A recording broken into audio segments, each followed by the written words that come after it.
I'm sure we are live. It gave the countdown, so I don't know how you see whether it is live, but it's counting down at the top as well. It says it's 15 seconds into the call. Studio live right at the top of the screen. Okay, I see. Yeah. Hello, everyone. We have Andre here with us tonight. And Andre, in 2 sentences, what was your business idea and how does it change the world? In 2 sentences, my current business idea or previously, right now? My current business idea is that Excellent. Yes. Current business idea is I help coaches, experts, and founders add either 5 clients or 25K plus per month to their revenue. And usually we do that within 5 weeks. So that's the current business offer, the current business model. So I take you through a very specific process that I've developed over all the years. It's a 5-step process on how to make that happen.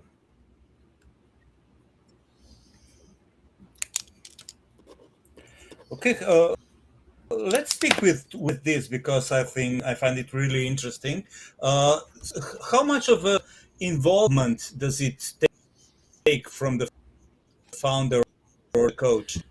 At least 2 hours a day. 5 days a week. No, it's 10 hours a week. At least that's what it takes. And if they feel they don't have those hours, we look at their current schedule and we see what we can free up that's taking the time, because we all only have 24 hours a day. I mean, it doesn't matter who we are. So at the end of the day, we then look at what we can do to free up the time so they can focus on growing their business as opposed to doing busy work but not profitable work. Excellent. So how does it look? Who are the people that are your? I am one of them. How do we start? How does it look? What it looks like, it's live coaching like this. It's you and me and a couple other people, or just you and me if it's private coaching. So I have 2 models. I've got group coaching, small groups, 5 to 10 people maximum. And I have private coaching, which is just one-on-one coaching. So it's like this live. It's not a bunch of PDFs or a bunch of videos you have to go and watch. It's none of that. So at the end of the day, that's what it looks like. It's a 5-week coaching program. And it gives you 30 days post-coaching support that you still have full access to me, so that we can dial in certain things and that happens during the coaching. So that's what it looks like. And the people, the ICP, you asked about that. The ICP is really someone who's doing 10 to 15K, even 5K, call it 5K to 15K, less than 15K a month, that wants to grow their business to 25K and more. That's my ICP. In other words, it must be somebody who already has a business. So not newbies that wants to start a coaching business from scratch or a business from scratch. I don't generally work with those kind of people unless I'm really excited about the idea they have and what they want to do. But it's generally more an established coach doing around 5K a month, 5 to 15K, but wants to do 25K and grow. That's the person. And it can be a coach, like I said, or an expert. Somebody like an NLP practitioner, somebody who does leadership coaching like you do, anybody in that field that qualifies themselves as an expert, and then founders, and those people who's got their own businesses that they're running. And I lately, for the last few years, I focused more on online businesses as opposed to offline businesses. So it's more an online business.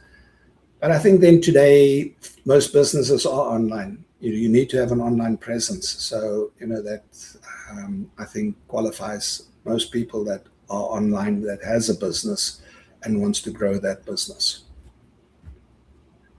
Mm-hmm.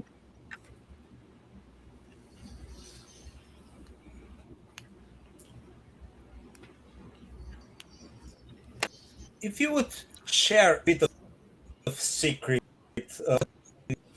what would be advice? What people who are stuck with 10K doing wrong that they can go further? Okay, I can do that. People usually pay me for that, Robert, but for the podcast, let me share with you what some of the secrets are. Sorry, I'm just joking with you a little bit. So I think the biggest thing that keeps people stuck under 10K a month, or under 15K a month, okay, it doesn't matter, 10K, 15K is a ballpark, the same thing, that keeps them stuck there is that they are trying to do too many things. It was my philosophy is better, not more. It was don't do more things.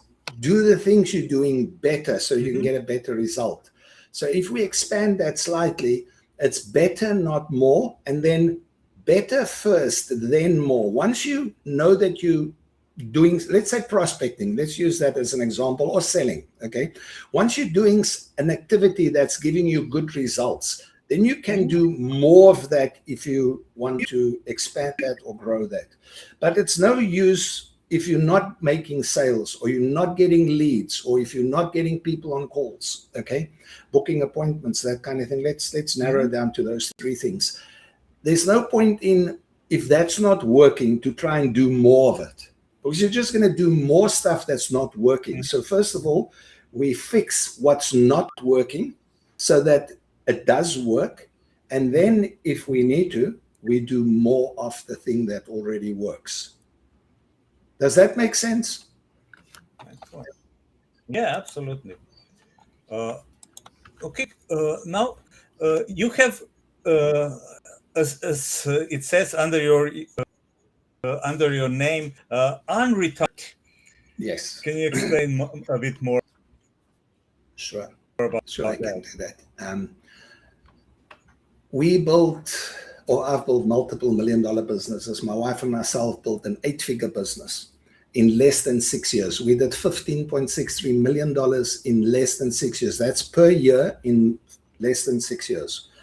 What then happened is that we were working a lot of hours, 15, 18-hour days, and we just got tired of that. So we sold that business at the end of 2012 for 8 figures. We then retired. So we moved to a tropical island in Thailand, where we traveled to 26 different countries over the next 10 years that we lived there.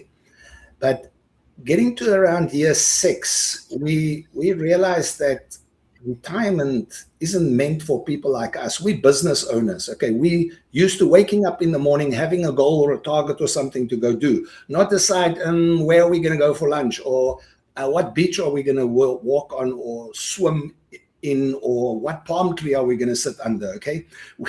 We're not those kind of people. So after 6 years, that became really a big struggle. Psychologically, it was debilitating to wake up every morning and have no purpose. Okay, so we then decided, what else can we do? And my wife, Myra, she actually suggested, why don't we become coaches? We've got so much knowledge, skills, and experience in building successful businesses. Why don't we help other business owners do that? So we both became certified master coaches. And that was about mid-2018. And then in end of August 2018, I started coaching online. And that's when I said I unretired. So I retired, wasn't really happy about the retirement life, the way that we were living it in any case. And I then said, no, let me use what I have, what I've built up over many years, the skills, the knowledge, the experience, and share it with other people. And I became unretired. Okay, so we stopped not working. So we work because we enjoy it, because that's what we want. We're business owners. It's in our blood. We're not the let's sit under a palm tree kind of old people. We're not that. So yeah, that's how we became how I became unretired. Excellent. You say you are a coach, and coaching coaching for business is becoming more and more popular, but it's still not so common in sport. Business owners, CEOs have coaches. I lost the second part of your question. You said that you're a business coach and it's become popular, but it's not that popular. That something about CEOs. Give me that second part because the sound disappeared for a minute. Yeah, it's that popular as it is in sports. Oh, okay. Yes. So what's your It was take just not on? as popular as sports coaching. Yeah, Robert, I think because in sports we know that. Yes, and in sports, people have coaches, and in business, people don't really see that maybe I don't need a coach. I think that has to do with, I think a lot of people want to try and figure out things by themselves, and they don't realize what the cost of that is. In other words, if I take 2 years to take my business from 0 to, let's say, 10K a month, and if I hired a coach that could help me with that, and I could do that within 6 months, I lose a lot of money. In other words, I lose 10K a month for 18 months. That's $180,000, okay, that I've just wasted because I'm trying to figure it out by myself and grow my own business. So I think that's where it comes in, is that coaching is really valuable. If you're working with the right coach, I need to empathize that or emphasize that, because there are a lot of coaches out there that call themselves business coaches, but they've never really built a business, okay? They don't have the depth of knowledge and skill and experience to help you with whatever happens during your growth in that business. So a lot of coaches online are very superficial coaches. They can give you the sort of the top of the funnel kind of thing to say, hey, you know what, go do this, go do that, but they've never experienced. So when you hit a problem and what they're saying to you doesn't work, they don't know how to fix it. And then you sit with a problem. So there are a lot of business coaches out there that I think is doing the industry a disservice because they're not giving clients the results, or they're not helping clients get the results that they need to get. But can it be as popular as sports coaching? Yes, if people shift their mindset. If somebody says, hey, you know what, I had a teacher that taught me how to write and read and whatever, okay, I had a coach that taught me how to play tennis or rugby or the piano. I need a coach who can help me grow my business. If people shift their mindset around that, business owners specifically, it can become a very, and it is popular. There are a lot of, I think, successful coaches out there. And if you see the quotes, I've just seen it online that Bill Gates has a coach, and Richard Branson has a coach, and all these kind of guys. So yes, there's value in coaching, but I think it's important to find the right person. And I just, find anybody. I think it's like me. I only work with specific clients. If I don't want to work with a person, I don't work with them. Because I don't want to wake up in the morning and say, you know what, I'm coaching with Robert today. What excuse can I think of that we postpone it? I don't want that. I don't wake up in the morning and say, wow, I'm coaching with Robert at 1 o'clock today. I'm looking forward to it. Okay. So just like the client needs to select the coach has the same right to select the client.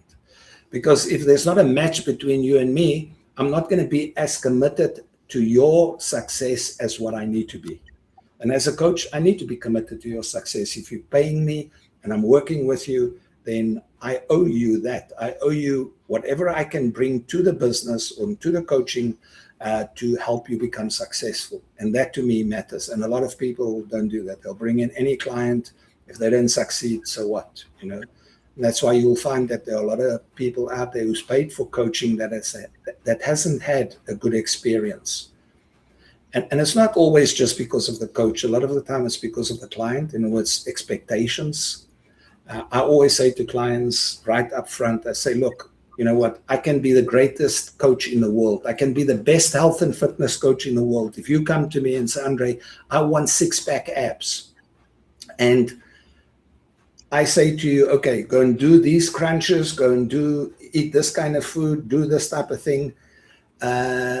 You must go and do it. You must actually execute. If you don't do that, it's not going to happen. And by the same token, I can't go do the crunches for you. I can't go eat the good food for you, and then the 6-pack abs show up on your body.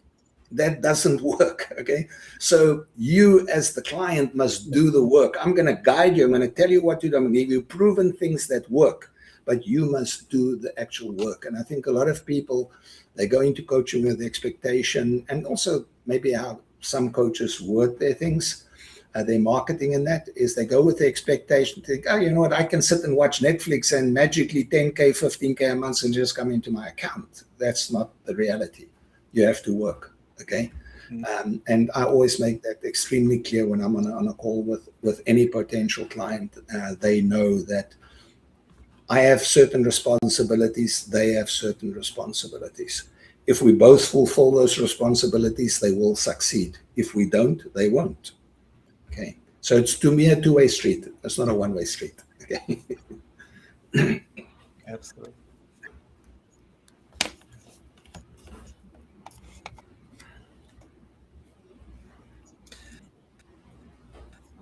If you put the work, do you think it's the best time to, or the easiest start a business?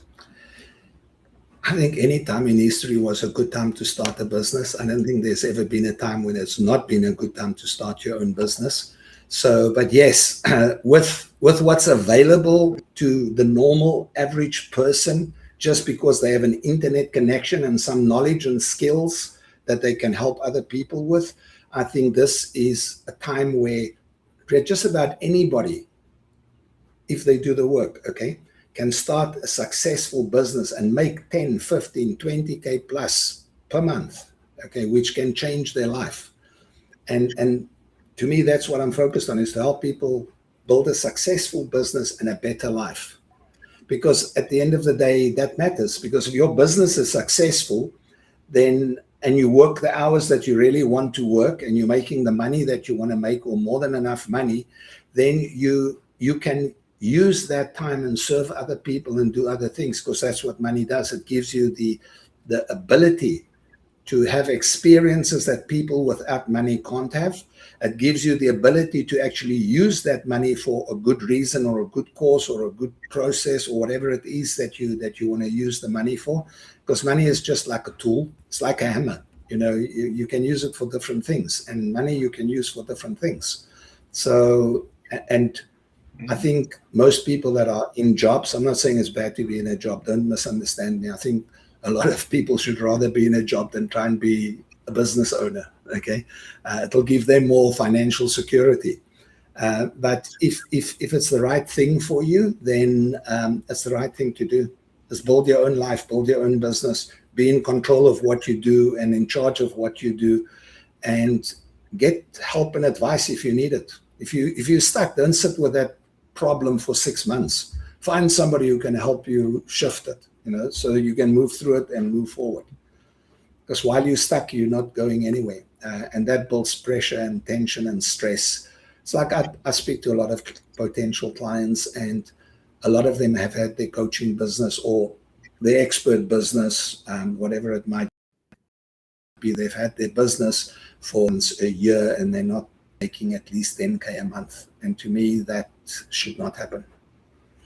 Okay, it should definitely not happen. If you've had a business and you are good at what you do, it shouldn't take you 6 months to earn 10K a month. You can do it far quicker than that.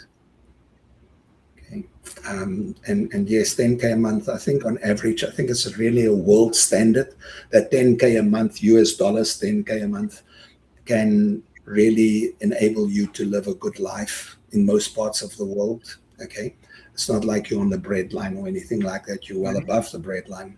So I think if you're not there within 6 months of starting your own business, then maybe you need somebody to look at it with you and say, hey, this is what's stopping you from getting there.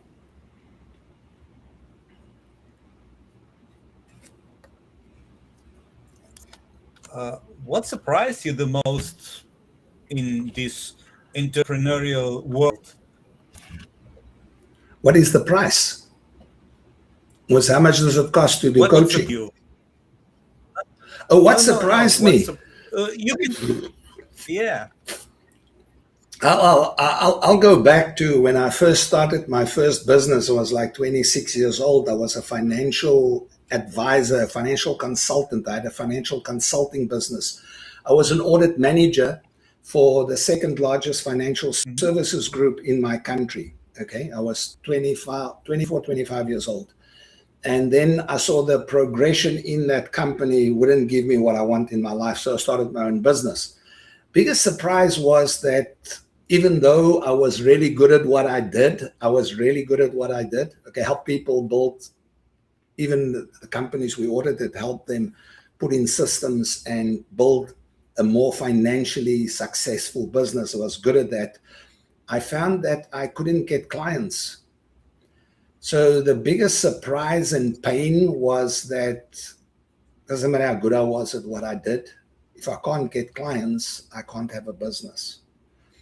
If I can't help those clients succeed, I can't have a business. Okay, so those two things, finding clients and helping them succeed. That was to me a surprise, because I thought, you know what, Andre, you've got a degree, you've got this really background of really working with multinational companies as an auditor, as an accountant for American Express Gold Card. You know, you are really skilled at what you do. You know what you're doing. And then I suddenly realized that nobody's doing business with me. I can't get clients. And then that skill means nothing. Okay. It's absolutely, then you can rather be somebody without a skill who gets paid for what they do. Okay. So at the end of the day, I think that was the biggest surprise.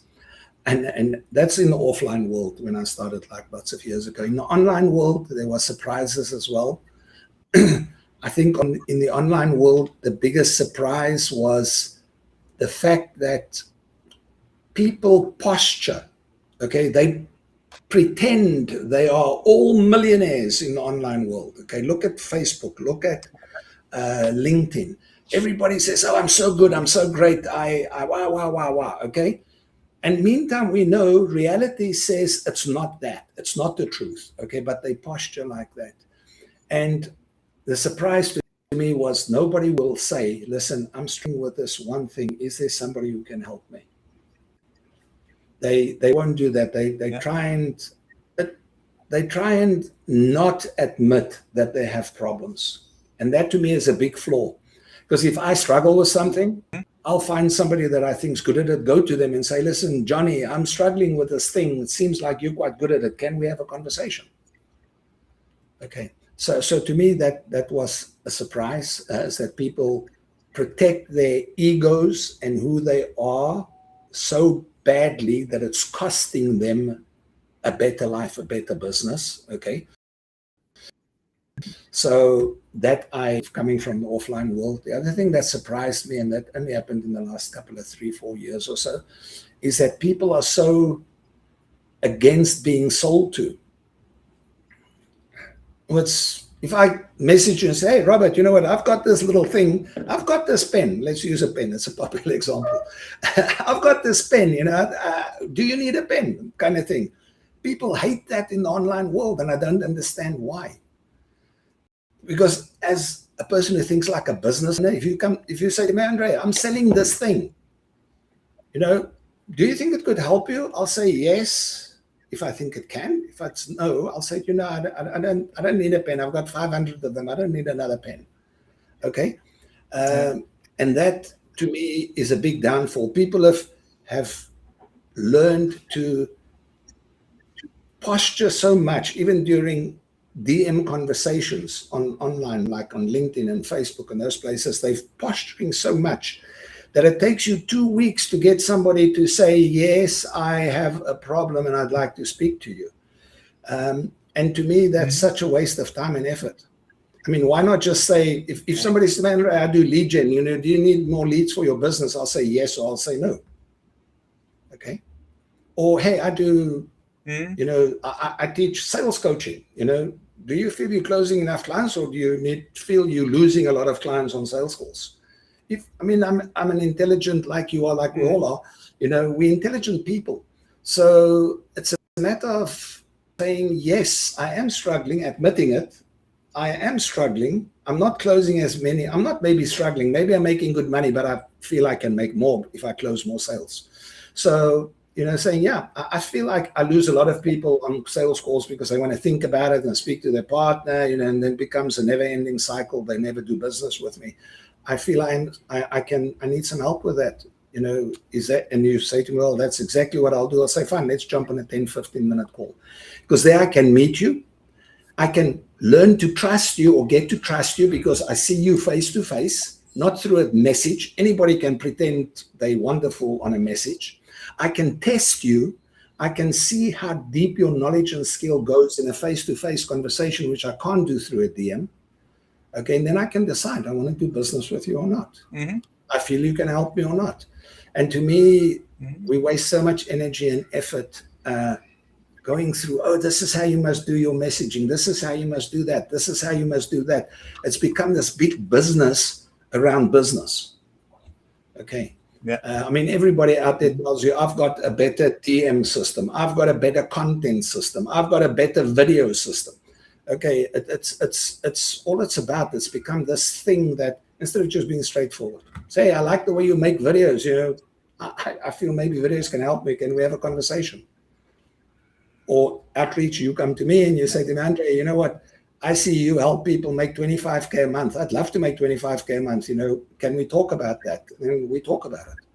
And if we feel we want to work together, we do. If we feel we don't, it was no heavy closing tech or phrases that people are trying to get clients. None of that. Just plain straightforward, normal, peer-to-peer, human-to-human conversation. Okay. Not, hey, let me ask ChatGPT how they will say this so that Robert can maybe respond positively to me. Why? I'm not saying AI is bad. Don't misunderstand me. It's a brilliant tool to use. But to have AI replace human interaction, look, I'm an old guy. I'm old school. Okay. I believe the best way to find out if you want to work with somebody is just talk to them. Okay, it's simple as that. And you'll see I get on with him or I don't get on with her and whatever it might be. And, I believe they can help me. I feel they can't help me. And I can ask them any question. And if they struggle with that question, then I can say, okay, well, maybe you're not the kind of person who can help me. Let me speak to somebody else. And now today, that's not the reality of the world. It's become this really connected but unconnected, impersonal place. And have a look at what happens in the online space is that when somebody believes or thinks that you could become a client, they're all over you. They talk to you, they chat with you, they find out how things are going, they pitch you, whatever it might be. As soon as they realize that is a dead-end street, they disappear and they're on to the next person. Okay. So it's maybe a tough thing to say, but it's like maybe a little bit like prostitution. I'll chase the person who has the money that can pay me for whatever I offer, okay? As opposed to, hey, you know what? I want to have a real conversation with somebody, and yeah, if I feel they up to it, then and I want to work with them, then I'll pay them gladly to work with me. So it's I don't know if that analogy that I used is really a good one, but to me, it's they'll show an interest in you while they believe you can do something for them, which usually means buy my stuff. Okay. As soon as that disappears out the window, then they disappear. And that to me is sad. That's why I call them social butterflies. They jump from flower to flower to flower to flower to flower, and just collect the pollen, or a bee. To me, that's how it is, and that's why I say I work with socially invisible people. Those people are really good at what they do. They are experts at what they do, but they don't have the social presence.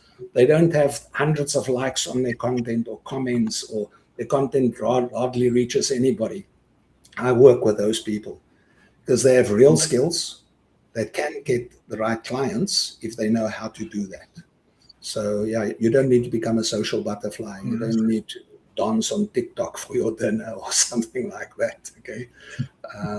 That's who I generally work with. But that's my philosophy, Robert. You know, as you can know, and your audience will see. I mean, I'm an old guy. I've lived a tough life because everything wasn't just, you know, moonshine and roses. There were really tough times as well. But at the end of the day, I like to keep it real and genuine and honest and authentic. Must be who I am, as opposed to pretend to be someone I'm not. Okay, it's not for me. That's not the way to build a good life or a good business. Because people will always either like you or they won't like you. And if they don't like me, then tough luck. You know, if they do like me, then yeah, let's talk. You know, and see. And I do it with clients as well. If I don't like somebody I speak to, just say to them, sorry. And an attorney the other day, my private coaching, by the way, is $18,000 one-on-one coaching. And that's for 5 weeks. And he said to me, yeah, I'd like to work with you. And I said to him, I don't want to work with you. I said, you're not my kind of person.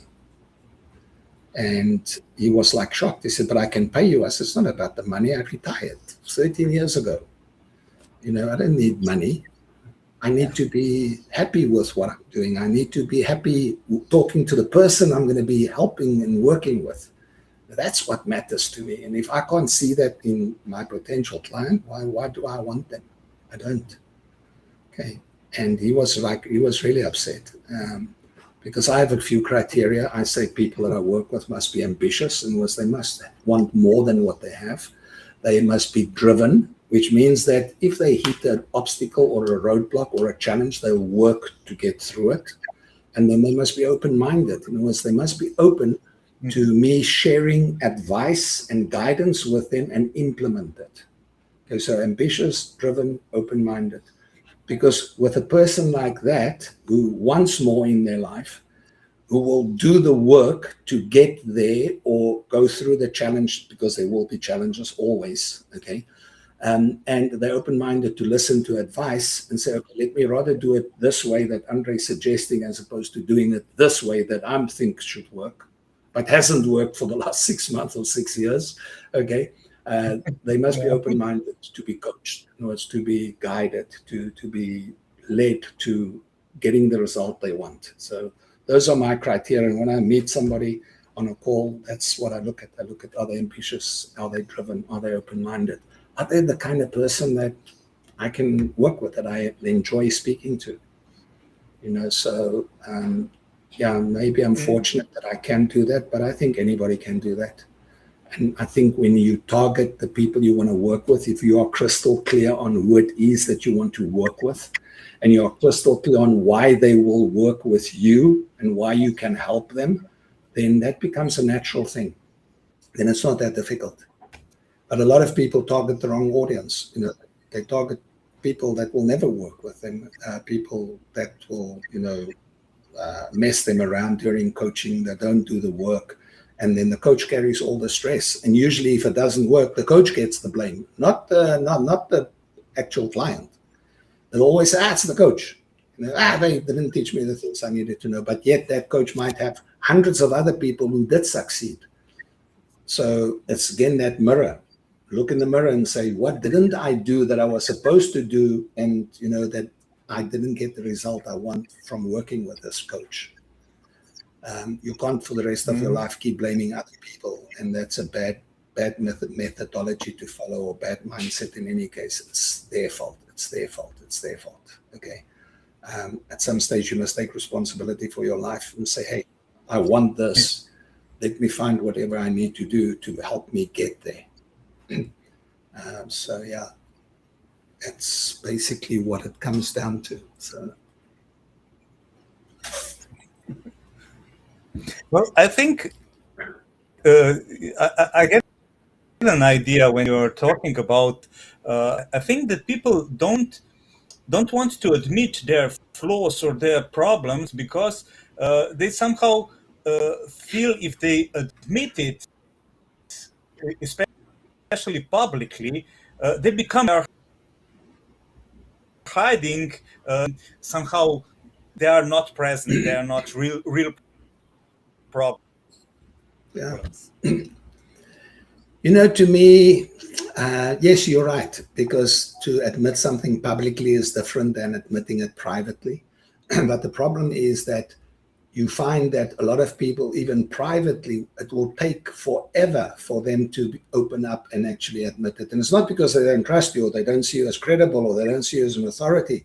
It's just that they are so used to protecting their insecurities that they don't want to share it. And until you actually break through that, you can't really help them. So a lot of the either conversation before or during the coaching happens where you really have to get deep into that person and find out what's really stopping them. Okay, and that matters because I think, and yes, I mean, I actually joked the other day with ChatGPT. I actually said to it, how about we position me as the arm twister sales guy? Okay, and it was, I twist people's arms until they say yes kind of thing. Okay, I joked with a couple of ideas. Or, you know, somebody said, yeah, I do ethical selling. It's just posted us all. And I said to GP, how about we position it and say unethical selling? Okay. People are so, I think, the same online that because, I mean, who's going to teach unethical sales? And I'm sure if you do, there's going to be a lot of people who's going to say, yeah, I want to learn how to twist people's arms and manipulate them so I can get business. I'm sure there'll be a lot of people that says that. But, you know, to me, it's just that everybody is so prim and proper online that if I have a problem, I'll say this, I don't mind publicly saying to somebody, look, I know a hell of a lot, but I don't know everything.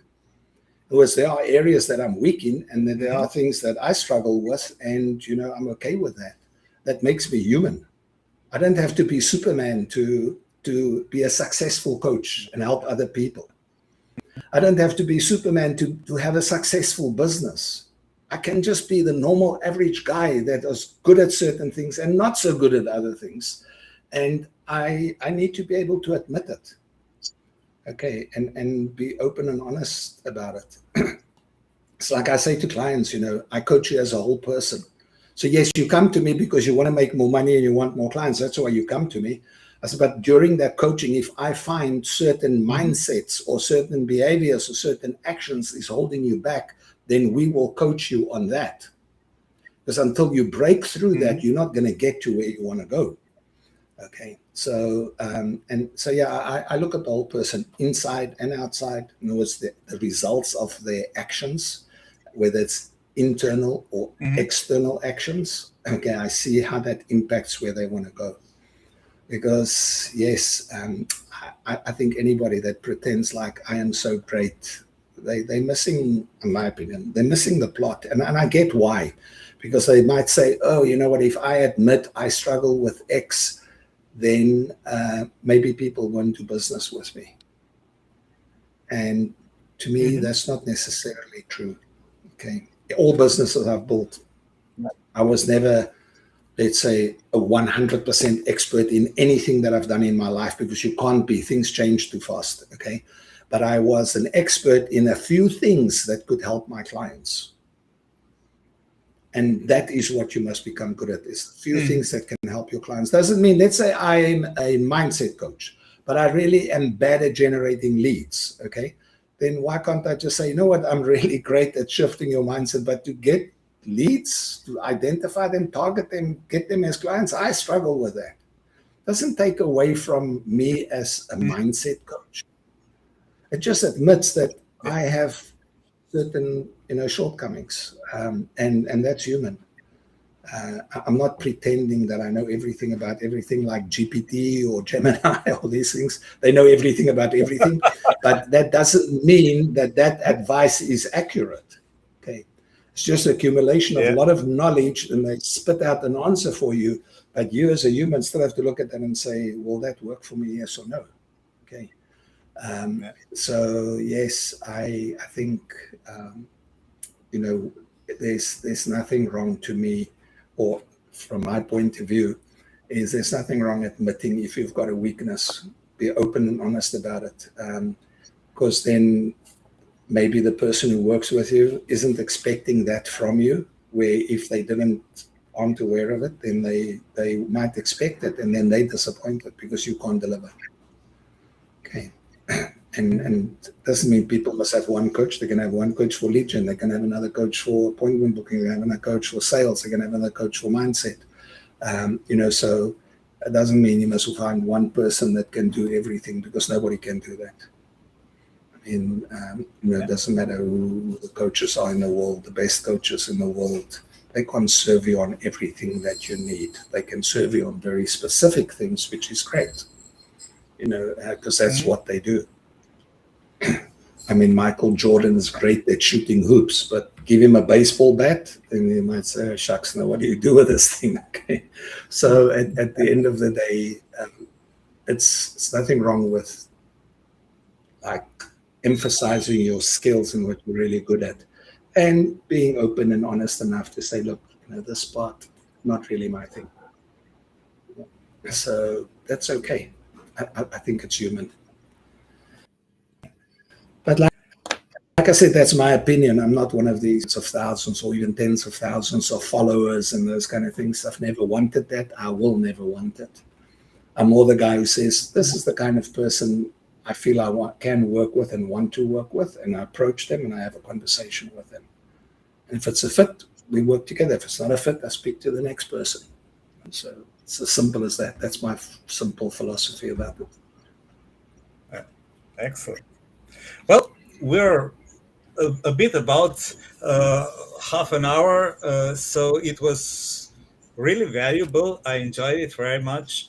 And any final thoughts? Yes, final thoughts. I don't know if your audience will enjoy this very much, because I'm not your typical podcast person. I don't have these little prepared statements and speeches. I just share, what I believe could be beneficial.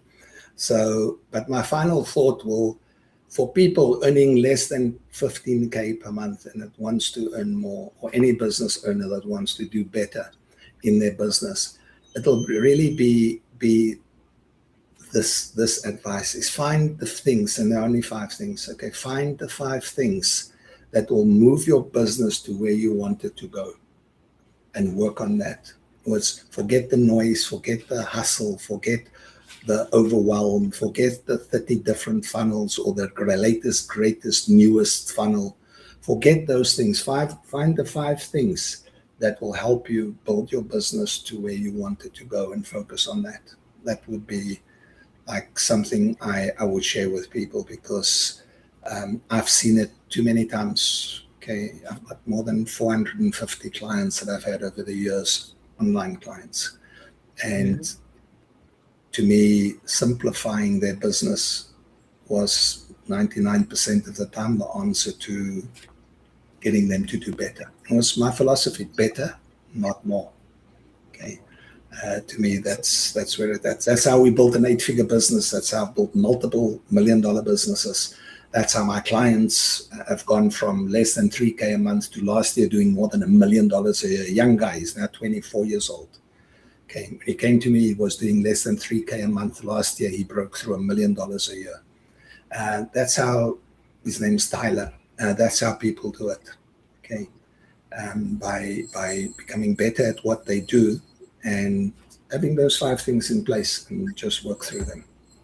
And if your audience wants to get in touch with me, they can see my name, Andre Kotze. I'm on Facebook. I'm on LinkedIn. I'm more on LinkedIn than on Facebook.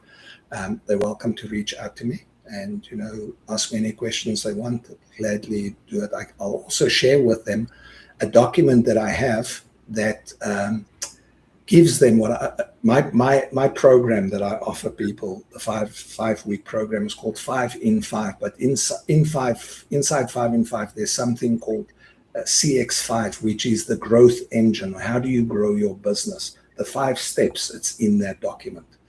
So if they do want it, welcome to send me a message on LinkedIn and just say Robert, and then, or your name and surname, Robert Sefman. They can just message that to me, and then I'll send them that document with pleasure. And it specifies everything that they need to get their business to be successful. So yeah, with pleasure.